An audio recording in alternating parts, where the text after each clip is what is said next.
5, a Mid-South attorney admits to biting off part of a man's nose. The unthinkable act happened at a popular Memphis restaurant. Tonight, the victims filed a lawsuit which contains some shocking details. Good evening, I'm Joe Burns. I'm Ursula Madden. Action News 5's Janice Broach has a story you won't see anywhere else. She's live to take us through the lawsuit. Janice. Well, you don't hear a story like this every day. It happened at that restaurant right there at Cooper and Young. I talked with the people inside. They said they know about it, but they don't want to talk about it. But it is all spelled out in this lawsuit.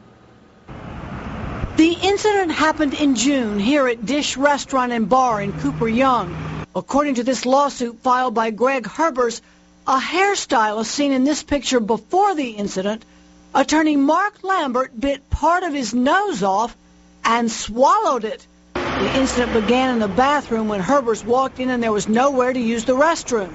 Herbers says two men were inside the same stall and Lambert was using the urinal and talking to the men in the stall. Herbers says he asked the men inside the stall to get out because they were not using the toilet.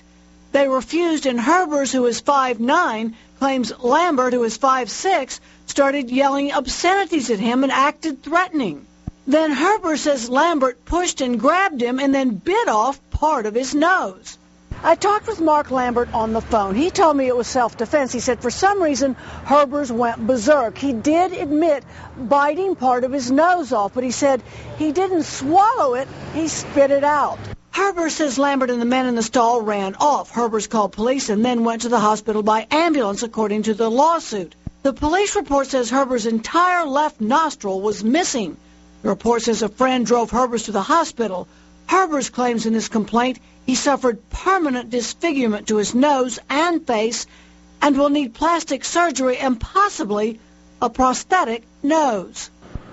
Mark Lambert did not want to do an interview on camera, but in a response he claims that Herbers attacked him for no reason, headbutting him and pinning his arms around him in a bear hug manner. Now, Herbers is asking for $5 million in punitive damages. I was unable to contact Greg Herbers for a comment. It is unclear why he waited 5 months to file this lawsuit. Live at Cooper Young, Janice Broach, Action News 5.